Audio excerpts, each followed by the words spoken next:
या डॉक्टरांचा अंदाज जरा वेगळाच आहे. कधी ते लोकांना ऑपरेशन थिएटरमध्ये डोकावायला सांगतात, कधी आफ्रिकेतल्या एखाद्या देशामध्ये डायलिसिस सेंटर उभं करतात, मेडिकल रिलेटेड विषयांवर शेकडो व्याख्यानं देतात आणि मनमुराद भटकंती करतात. भरपूर लिहितात, गाणी गातात आणि मनसोक्त गप्पाही मारतात. नमस्कार, मी सोलापूरचा आदित्य आज तुम्हाला घेऊन आलेलो आहे प्रसिद्ध सर्जन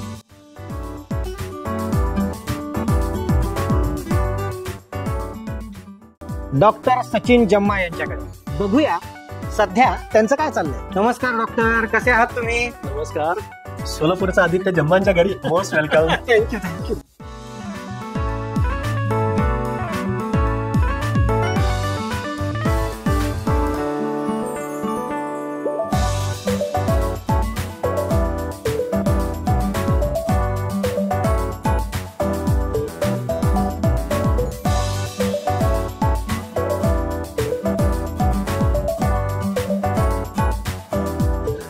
मित्रांनो, मी आज आलेलो आहे सोलापुरातील प्रसिद्ध सर्जन डॉक्टर सचिन जम्मा यांच्याकडे. डॉक्टर, माझ्या सोलापूरचा आदित्य या शो वरती तुमचं खूप खूप स्वागत आहे.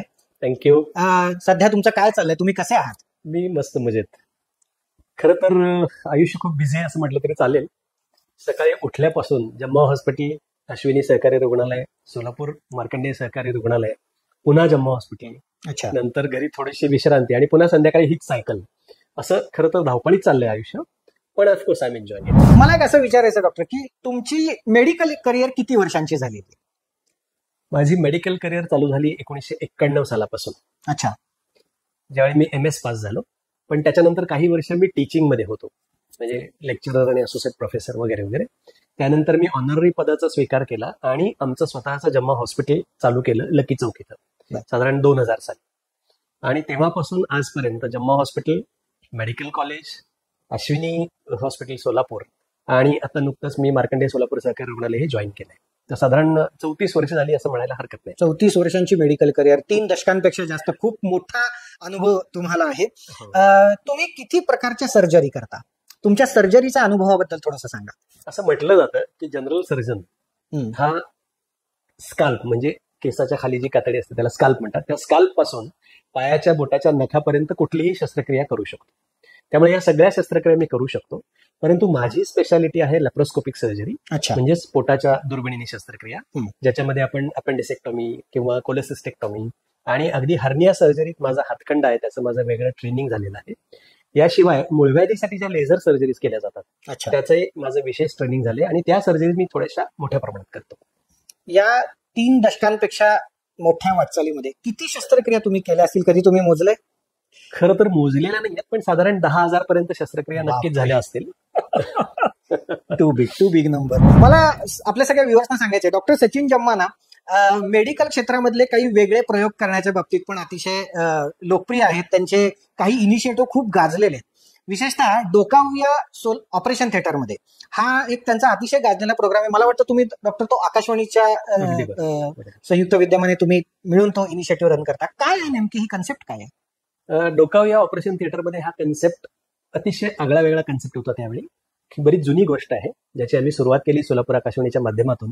सुनीता तारापुरे, शैला सरदेशमुख आणि मी असे आम्ही तिघे मिळून जणू काही एखादा सर्वसामान्य माणूस ऑपरेशन थिएटरमध्ये आलेला आहे आणि तो प्रत्यक्ष आमचं ऑपरेशन पाहतो आहे आणि मग त्याला त्यावेळी ज्या शंका येतील त्याच्या मनामध्ये तो त्या मला विचारतोय आणि मी त्याची उत्तरं देतोय. अशा पद्धतीने हा आम्ही कार्यक्रम घेतला होता. सामान्य माणसाच्या मनात ऑपरेशन थिएटर म्हटलं की करेक्ट पिक्चर मधले काही सीन वगैरे बघून ज्या पद्धतीने भीती असते ते सांगायला हरकत नाही. त्याची सुरुवात आम्ही एका पिक्चर मधल्या सीननीच केली होती या सिरियलच्या, की अँब्युलन्स, त्याचा वाजणारा सायरन, गडबडीत घेऊन जाणाऱ्या हिरोला इकडे तिकडे रक्त लागले वगैरे, अशी सुरुवात आम्ही त्याची केली होती.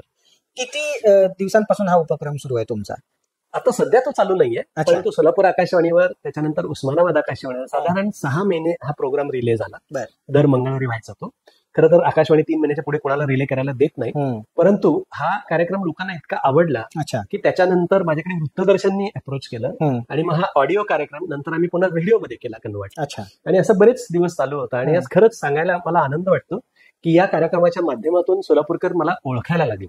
म्हणजे मी जर कुठे गेलो तर ते पटकन म्हणायचे, हो तुमचा आवाज मला माहिती आहे, मी ऐकलेला हा कार्यक्रम, असं व्हायचं.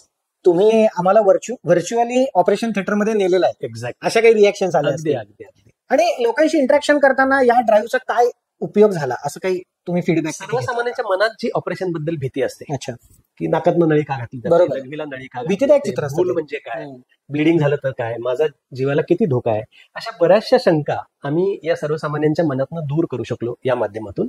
आणि ज्यावेळी रुग्ण ऑपरेशनला यायचे त्यावेळी मला असं जाणवायचं की ज्यांनी हा कार्यक्रम पाहिलेला आहे, ऐकलेला आहे, तो नक्कीच स्टेबल असायचा, त्याच्या मनातली भीती कमी झालेली असायची. हा एक चांगला फायदा मला वाटतं रुग्णांना चांगला आणि awareness पर्यायाने लोकांना. आम्हालाही झाला.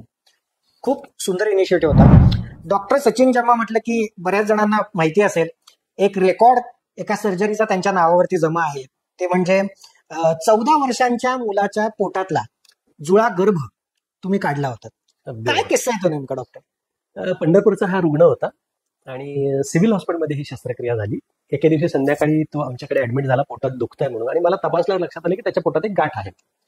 माझा एक विद्यार्थी आहे जो रेडिओलिस्ट आहे, सध्या तो दुबईत सेटल्ड आहे, डागा, सचिन बिपिन डागा. तर त्यांनी मला सिटी स्कॅन पाहिल्यावर पळत पळत येऊन सांगितलं की सर, तो माझा स्टुडंट होता, सर म्हणाला ही खूप वेगळी केस आहे आणि it is one of the rarest case. म्हटलं अरे असं काय वेगळं याच्यात? तर तो म्हणाला या मुलाच्या पोटामध्ये 2 जुळे गर्भ आहेत, अर्थात ते मृत गर्भ होते, परंतु त्याच्यापूर्वी पण मी अशी एक शस्त्रक्रिया केली होती की ज्याच्यामध्ये एक गर्भ मुलाच्या पोटातला मी ऑपरेशन करून काढला होता, परंतु हा जुळा गर्भ आहे हे खूप रेअर आहे. तर ही जगातली 4थी केस होती. आणि मग नंतर दुसऱ्या दिवशी आम्ही त्या मुलाचं ऑपरेशन केलं, सुखरूप ते पार पडलं. थोडंसं अवघड ऑपरेशन होतं, परंतु हा जुळा गर्भ, अर्थातच डेड फिटसेस होते हे दोन्ही, हा आम्ही काढू शकलो आणि रुग्ण पूर्ण बरा होऊन घरी जाऊ शकला. तर हे त्यावेळेचं रेकॉर्ड होतं आणि बऱ्याच नॅशनल टेलिव्हिजनवर, अगदी वृत्तपत्रातनं ती त्या दिवशीची हेडलाईन होती. सगळ्या व्ह्युअर्सना नक्की आता वाटत असेल की मेडिकल सेक्टरमध्ये काय काय घडामोडी चमत्कारिक घडत असतात, आणि अशा गोष्टी आपल्यापासून मित्रांनो थोड्याशा आपल्यापर्यंत पोहोचत नाही. पण माझा या पॉडकास्टच्या मागचा उद्देशच तो आहे की अशा लोकांना बोलतं करावं ज्यांचा अनुभव विश्व अतिशय समृद्ध आहे. आणि डॉक्टर सचिन जम्मा हे त्यापैकीच एक आहेत की ज्यांनी मेडिकल मधले बरेच अनुभव त्यांच्याकडे त्यांच्या गाठीशी जमा आहेत.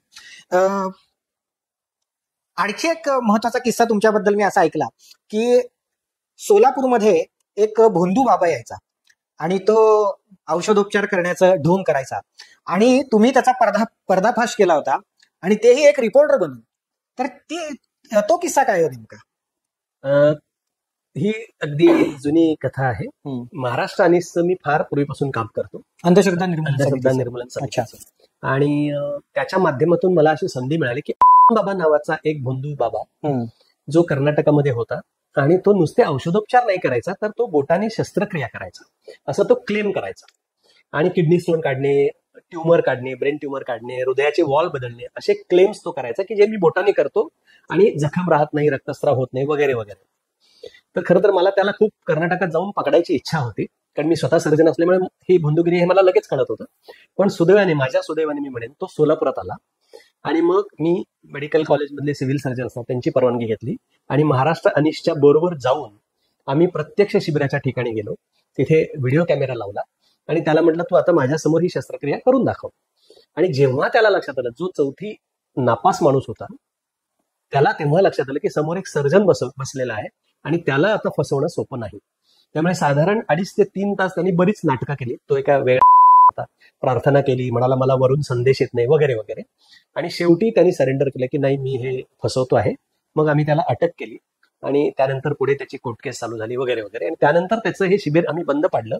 साधारण त्या दिवशी तिथे 3,500 लोक होते प्रगणात, आणि आम्हाला अशी भीती वाटत होती की लोक चिडले होते आमच्यावर, तर कदाचित आम्ही तिथे मार खाऊ अशी आम्हाला भीती वाटत होती. परंतु सुदैवाने तसं काही झालं नाही आणि त्यानंतर ह्या बाबाची बंदुगिरी बंद झाली. ही सगळ्यात मोठी गोष्ट आहे. ही किती सालची गोष्ट आहे? ही 1997-98 ची गोष्ट असेल. अच्छा, अंदाजे. आणि अर्थात आता मेडिकल फील्ड नाही म्हटलं तरी बऱ्या बदनाम झालेला आहे. काही माल प्रॅक्टिसेस तसं तर सगळ्याच क्षेत्रात होत असतात, हा त्यातलाच एक प्रकार म्हणावा लागेल. आणि याच्यामध्ये बाहेरची व्यक्ती जिला तो अधिकार पण नाही अशी करत होती. असे किती अनुभव तुम्हाला आलेले आहेत? म्हणजे असे बरेच अनुभव आहेत. खरं तर असंच एक होमिओपॅथी प्रॅक्टिस करणारा, इंजेक्शन देणारा बाबाही मी पकडला होता. असे बरेच अनुभव आहेत. इव्हन तो मछली बाबा येतो जो की तोंडामध्ये मछली टाकून दमा बरा करणार, त्यालाही आम्ही अटक केली होती. असे बरेच अनुभव आहेत. हा पण जो बाबाचं जसं सांगितलं तो सगळ्यात मोठा अनुभव होता माझ्यासाठी. तुम्ही 3 दशकांपेक्षा जास्त काळ सर्जरी करताय आणि अतिशय निष्णात डॉक्टर म्हणून तुम्ही नावारूपास आलेले आहात. जम्मा हॉस्पिटल हे तुमचं स्वतःचं हॉस्पिटल, कधी सुरुवात या हॉस्पिटलची झाली आणि काय तिथे सगळं म्हणजे कशा प्रकारच्या ट्रीटमेंट्स मिळतात? जम्मा हॉस्पिटलची सुरुवात झाली 2000 साली. अच्छा. लकी चौकामध्ये जे सेशल हॉटेल होतं तिथं पहिल्या मजल्यावर मी आणि अंजली, माझी पत्नी जी स्वतः गायनेकोलॉजिस्ट आहे, आम्ही दोघांनी मिळून आमचं एक 10 बेडचं हॉस्पिटल तिथे चालू केलं. जे साधारण 2007 पर्यंत तिथे होतं. आणि त्याच्यानंतर आम्ही तिथून ते कुंभार वेस्टला क्रिटेश्वर मठ जिथे आहे तिथे ते चालवत आहोत ते आजपर्यंत. तर या हॉस्पिटलमध्ये अर्थातच अंजली गायनेकोलॉजिस्ट असल्यामुळे नॉर्मल डिलिव्हरीज, सिझेरियन सेक्शन, गर्भाशयाच्या पिशवी काढणे किंवा ट्युबल लायगेशन वगैरे अशा शस्त्रक्रिया आम्ही करत असतो. त्याचबरोबर माझ्या ज्या मी आधी सांगितलं की शरीरावरच्या गाठी असेल, थायरॉइड असेल, ब्रेस्ट असेल, व्हेरिकोज वेन्स असेल, त्याच्यावरच्या शस्त्रक्रिया तर आम्ही करतोच. पोटातील गाठी असतील, पोटदुखी असेल वगैरे वगैरे. पण त्याच्याबरोबर प्रामुख्याने मी आणि अंजली जास्त प्रमाणात लॅप्रोस्कोपी आणि लेझर या दोन्ही शस्त्रक्रिया करतो. लॅप्रोस्कोपी अंजलीच्या बाबतीत असते की गर्भाशयाच्या बाहेर राहिलेली प्रेग्नन्सी असेल किंवा ट्युबल लायगेशन असेल, अशा प्रकारच्या शस्त्रक्रिया असतात. आणि माझ्या बाबतीत असतं अपेंडिक्स, गॉल ब्लॅडर आणि प्रामुख्याने हर्निया. कारण हर्नियाच्या शस्त्रक्रिया फारशा या लॅप्रोस्कोपीने अजूनही सोलापुरात केल्या जात नाहीत, ज्याच्यात माझं प्रावीण्य आहे. त्यामुळे मी त्या मोठ्या प्रमाणात करतो. त्याचबरोबर मुळव्याधीसाठी ज्या लेझर शस्त्रक्रिया असतात, मग फिशर असेल, खरं तर मुळव्याध ही एक मिसनॉमर आहे पब्लिक पॉईंट ऑफ व्ह्यू. कारण कुठल्याही त्या जागेच्या आजाराला लोक मुळव्याध म्हणतात. परंतु आमच्या दृष्टीने मुळव्याध म्हणजे हिमोराईड, ज्याच्यामध्ये ब्लिडिंग होतं. पण त्याच्याशिवाय फिशुला आहे किंवा फिशर आहे, जे अतिशय कॉमन आहेत आजार, तर त्याच्यासाठी सुद्धा लेझर शस्त्रक्रिया आम्ही सोलापुरात आमच्या हॉस्पिटलमध्ये करतो. आणि अंजली विशेषतः तिचं एक वेगळं असं ट्रेनिंग आहे, जे सोलापुरात ती एकमेव गायनेकोलॉजिस्ट आहे की जी कॉस्मेटिक गायनेकोलॉजीची प्रॅक्टिस करते. आता कॉस्मेटिक गायनेकोलॉजी म्हणजे काय, तर स्त्रियांच्या काही नाजूक समस्या असतात, विशेषतः डिलिव्हरी नंतर. तर तशा समस्यांवर लेझरच्या माध्यमातून किंवा PRP देऊन त्या माध्यमातून उपचार करणं याला कॉस्मेटिक गायनेकोलॉजी म्हणतात. आणि अंजली हे करणारी सोलापुरातली एकमेव गायनेकोलॉजिस्ट आहे. मला याचा अभिमान वाटतो सकाळी. डॉक्टर, तुम्ही रोटरी हा तुमच्या आयुष्यातला एक अविभाज्य भाग म्हणावा लागेल. अगदी खरं आहे. बऱ्याच वर्षांपासून तुम्ही रोटरीमध्ये सक्रिय आहात आणि भटकंती खूप केली आहे त्या निमित्ताने. अनेक देशांमध्ये तुम्ही गेलेला आहात. कसा आहे हा रोटरीचा सगळा अनुभव? म्हणजे एक मेडिकल प्रॅक्टिशनर जेव्हा परदेशात जातो आणि एका मोठ्या सोशल वर्क किंवा मोठा कॅनव्हास असणाऱ्या संस्थेशी जोडून घेतो, तो इतक्या वर्षांचा प्रवास जो आहे त्याच्याबद्दल आम्हाला थोडंसं सांगा. रोटरी मी जॉईन केली 2006 ला, rotary club of Solapur north मध्ये. 20 वर्ष झालं जॉईन हो. पण मी असं म्हणेन की हा एक अविस्मरणीय असा प्रवास आहे. माझ्या आयुष्यातले अनेक चांगले क्षण मी या रोटरीच्या माध्यमातून अनुभवले आहेत. आणि आंतरराष्ट्रीय प्रवास किंवा आंतरराष्ट्रीय अनुभव आम्ही आमच्या कॉन्फरन्सेससाठी बऱ्याच वेळा मी परदेशी जातो. मी माझ्या कॉन्फरन्ससाठी अमेरिकेत गेलेला आहे, ट्रेनिंगसाठी स्पेनमध्ये गेलेला आहे. परंतु रोटरीच्या माध्यमातून परदेशी जाणं हा एक खूप वेगळा अनुभव आहे. मी रोटरी फ्रेंडशिप एक्सचेंजमध्ये काम केलेलं आहे, ज्याच्यामध्ये तिकडचे परदेशी नागरिक सोलापुरात येतात. माझ्याकडे ऑस्ट्रेलियातले कपल घरी राहिलेलं आहे, तैवानमधलं कपल घरी राहिलेलं आहे, टर्कीतलं कपल घरी राहिलेलं आहे, रशियन नागरिक माझ्या घरी राहिलेले आहेत. याला रोटरी फ्रेंडशिप एक्सचेंज म्हणतात. आणि त्याच्यानंतर आम्ही तिकडे जाऊन त्यांच्या घरी राहतो. तो एक अतिशय आगळा वेगळा आणि अविस्मरणीय असा अनुभव आहे असं मी म्हणेन. त्याचबरोबर रोटरी युथ एक्सचेंज म्हणजे साधारणपणे 15 ते 18 वयोगटातल्या मुलामुलींसाठी हा एक्सचेंज असतो, ज्याच्यामध्ये इथली तरुण मुलं मुली परदेशात जातात, तिकडची मुलं मुली इकडे येतात आणि घरी राहतात पुन्हा एकमेकांच्या. तर हा एक अतिशय चांगला अनुभव आहे. आणि मी बऱ्याच अशा मुलांना होस्ट केलेला आहे. माझ्याकडे अर्जेंटिना, जर्मनी, इटली अशा मुलांना मी होस्ट केले. आणि माझ्या मुलींना सुद्धा ती संधी प्राप्त झाली रोटरीच्या माध्यमातून. माझी मोठी मुलगी ही जर्मनीला जाऊन आली, छोटी मुलगी ही इटलीला जाऊन आली. आणि त्याच्यानंतर अगदी नुकताच डिसेंबर 2024 मध्ये मी न्यू जनरेशन सर्व्हिस एक्सचेंज नावाचा एक प्रोग्राम असतो, त्याच्या अंतर्गत 4 MBBS डॉक्टर्स जे ब्राझीलवरून सोलापुरात आले आणि आमच्या घरी राहिले. तर त्यातली एक मुलगी माझ्या घरी राहिली. उरलेले 3 मुली आणि मुलगा हे वेगवेगळ्या डॉक्टरांच्या घरी राहिले. आणि एक महिनाभर त्यांनी सोलापुरातली मेडिकल प्रॅक्टिस कशी असते, आम्ही काय करतो, याचा त्यांनी प्रत्यक्ष अनुभव घेतला. तर मी असं म्हणेन की प्रत्येक रोटेरियननी हा आंतरराष्ट्रीय अनुभव नक्की घ्यायला हवा. त्याच्याशिवाय रोटरी काय आहे याचा अंदाज त्या व्यक्तीला येणार नाही. आणि याच्याहून एक अतिशय मोठा प्रोग्राम आहे रोटरी मेडिकल मिशन. हा मी असं म्हणेन की खूप कमी डॉक्टरांना रोटरी मधल्या सुद्धा याचा अनुभव घेता आलाय. आणि मी सुदैवी आहे की अशा 2 रोटरी मेडिकल मिशन्स मध्ये मी भाग घेतलेला आहे. एक नायजेरिया आणि दुसरं आहे गॅबॉन. एक वेगळा प्रश्न या टप्प्यावरती असा विचारावा वाटतो की तुम्ही थोडंसं सिंहावलोकन केलं 2006 सालापासून. आणि स्वतःच्या मनाशी असा कानोसा घेतला की रोटरीने आपल्याला काय दिलं, रोटरीने डॉक्टर सचिन जम्मांना काय दिलं, तर त्याचं उत्तर काय असेल? रोटरीने मला खूप काही दिलेलं आहे. सगळ्यात महत्वाचे म्हणजे खूप मित्र दिले. सोलापुरातले असतील, डिस्ट्रिक्ट 3132 मध्ये असतील, ऑल ओव्हर द वर्ल्ड, किंवा परदेशात असतील. अगदी म्हणजे आज सुद्धा मी माझा जो पहिला फ्रेंडशिप एक्सचेंज झाला ऑस्ट्रेलियातल्या टीम बरोबर, त्यांच्या संपर्कात आहे. मी रशियन लोकांच्या संपर्कात आहे. मी टर्किश लोकांच्या आमचे व्हॉट्सअप ग्रुप्स आहेत आणि आम्ही एकमेकांना मेल्स लिहितो. कधी अगदी काही त्यातले लोक पुन्हा परत आमच्याकडे घरी राहायला आलेले आहेत. तर ही जी मैत्री दिली आहे रोटरीनी, मला वाटतं त्याचं कंपॅरिझन कशाशीही होऊ शकणार नाही. त्याचबरोबर आंतरराष्ट्रीय प्लॅटफॉर्मवर भाषणं करणं, तिथे जाऊन अगदी डान्स सुद्धा आम्ही केलेले आहेत तिथल्या प्लॅटफॉर्मवर, आणि मेडिकल मिशन मी जे म्हटलं तो एक प्रचंड वेगळा आगळा वेगळा ऑपरेशन्स तर आम्ही दररोजच करतो, परंतु परदेशात जाऊन अतिशय कठीण प्रसंगी किंवा वेगळ्या सेटअपमध्ये जाऊन ऑपरेशन्स करणं, हा एक अतिशय आगळा वेगळा अनुभव रोटरीने मला दिला. मी रोटरीला काय दिलं असं म्हटलं तर मी दरवर्षी रोटरी फाउंडेशनला कॉन्ट्रीब्युशन करतो माझ्या परीने जेवढे शक्य आहे तेवढं. आणि त्याचबरोबर मी असं म्हणेन की मी माझा वेळ रोटरीला दिलाय, जो मेडिकल मिशन मध्ये दिलेला आहे. ज्यावेळी आम्ही मेडिकल मिशनला जातो तेव्हा साधारण तो पूर्ण पिरियड माझं हॉस्पिटल मी बंद ठेवतो, हे साधारणपणे 15 दिवस. तर तो 15 दिवसाचा इन्कम मी रोटरीला डोनेट केला असं मी म्हणू शकेन. त्याचबरोबर माझं स्किल मी रोटरीला दिलंय, माझा वेळ मी रोटरीला दिलाय, पण अर्थातच रोटरीने मला भरभरून दिलंय असं मी म्हणू शकतो. मेडिकल मिशन म्हणजे नेमकं काय आहे? मेडिकल मिशन याची व्याप्ती खूप मोठी आहे.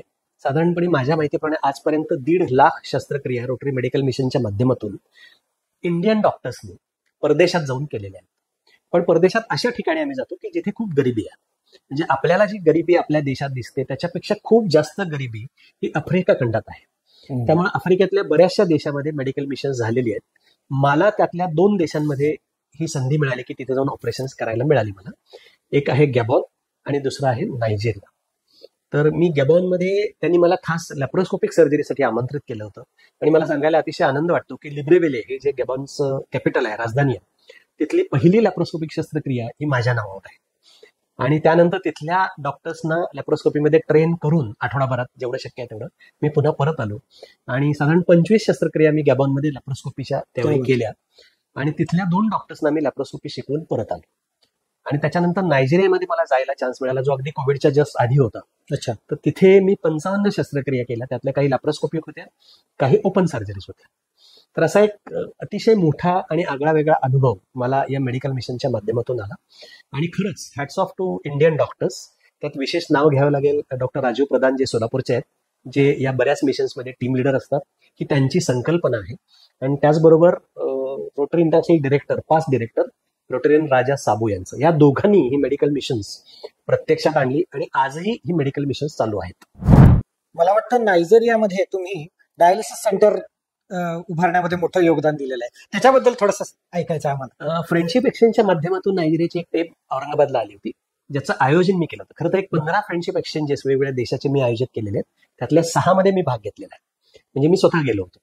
तर त्यापैकी एक ज्याच्यात मी स्वतः गेलो नव्हतो अशी एक टीम औरंगाबादला आली होती.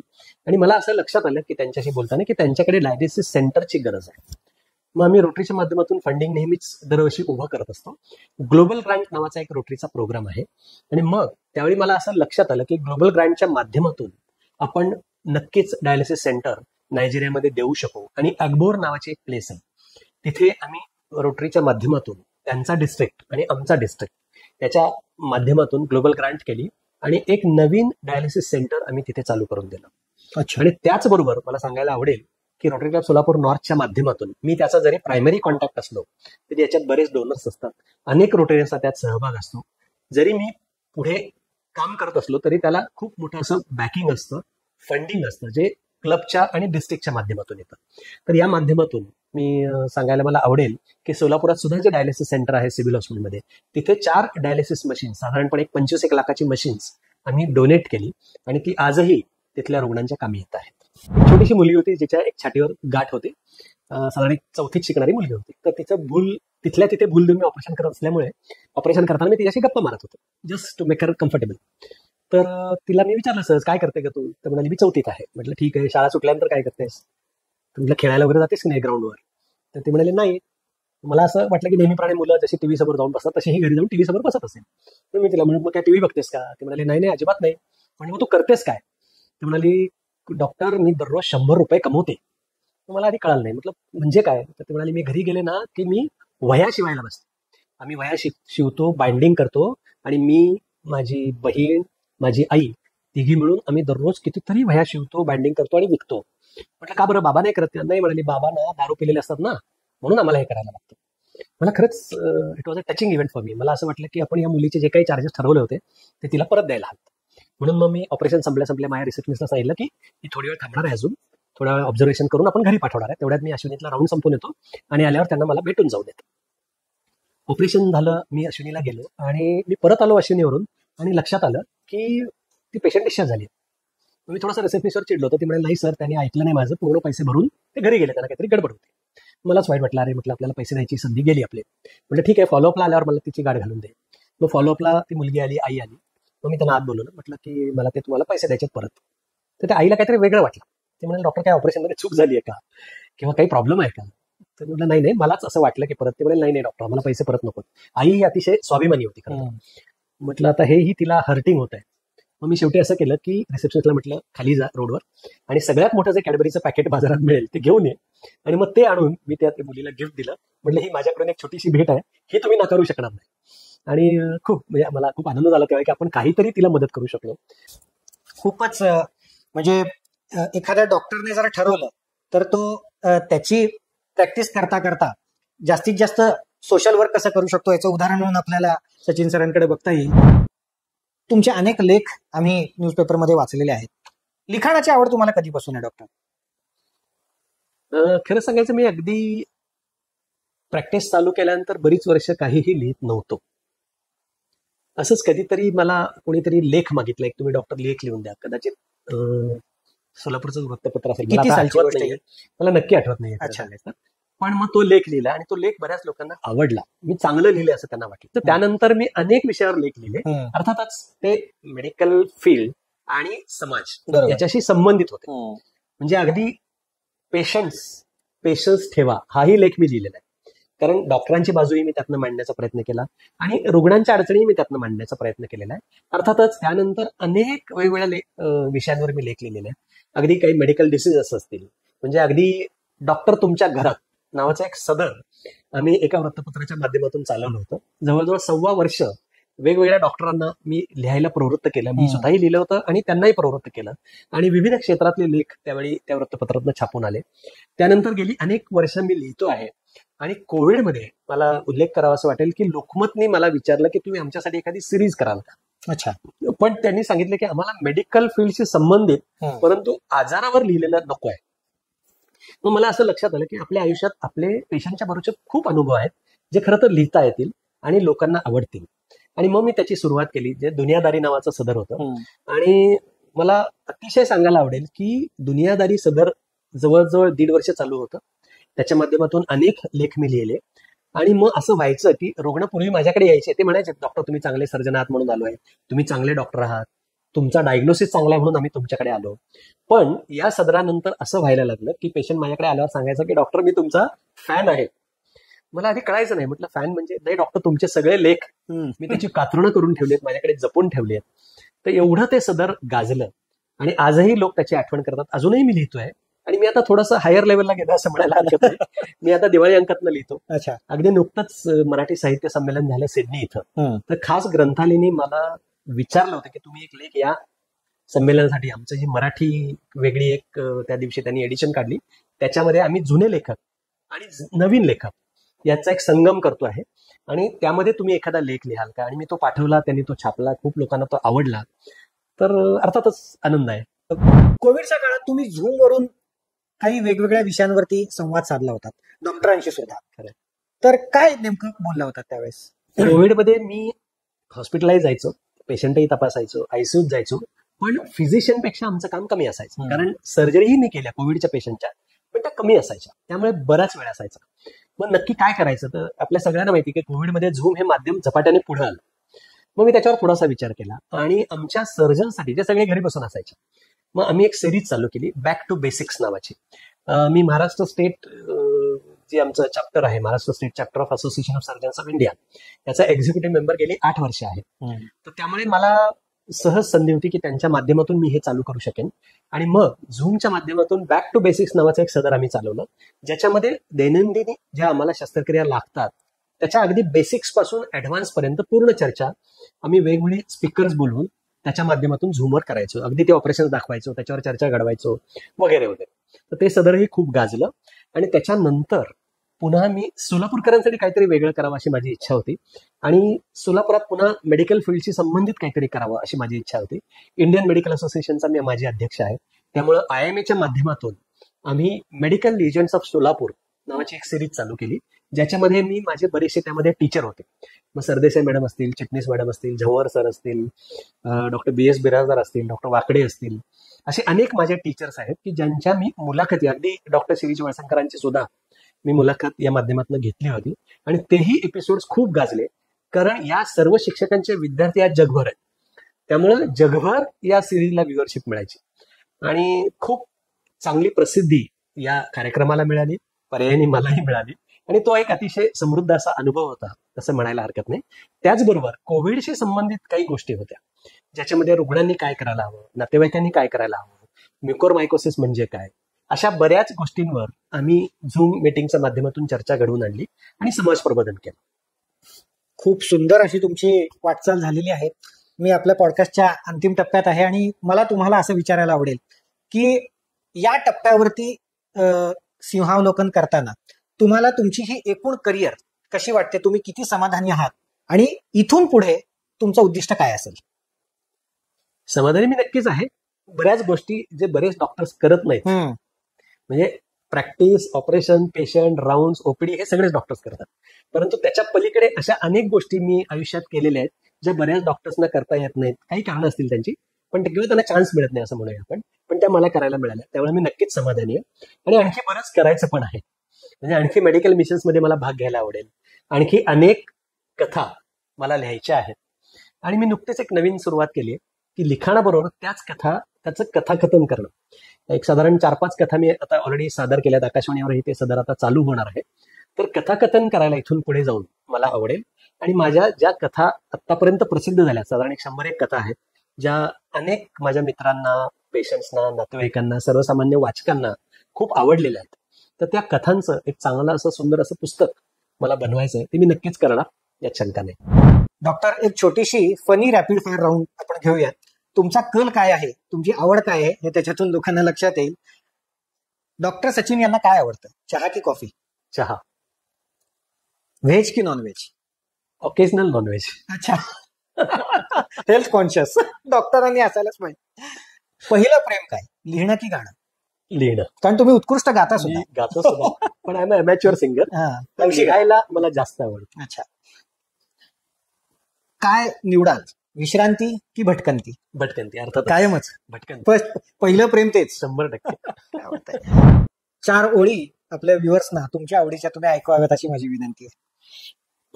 ठीक आहे. अरिजित सिंगचं गाणं आहे.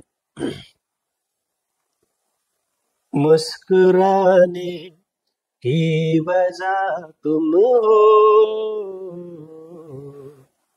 गुनगुनाने की वजह तुम हो, जिया जाए न जाए ना हो रे प्यारे, जिया जाए न जाए ना हो रे प्यारे,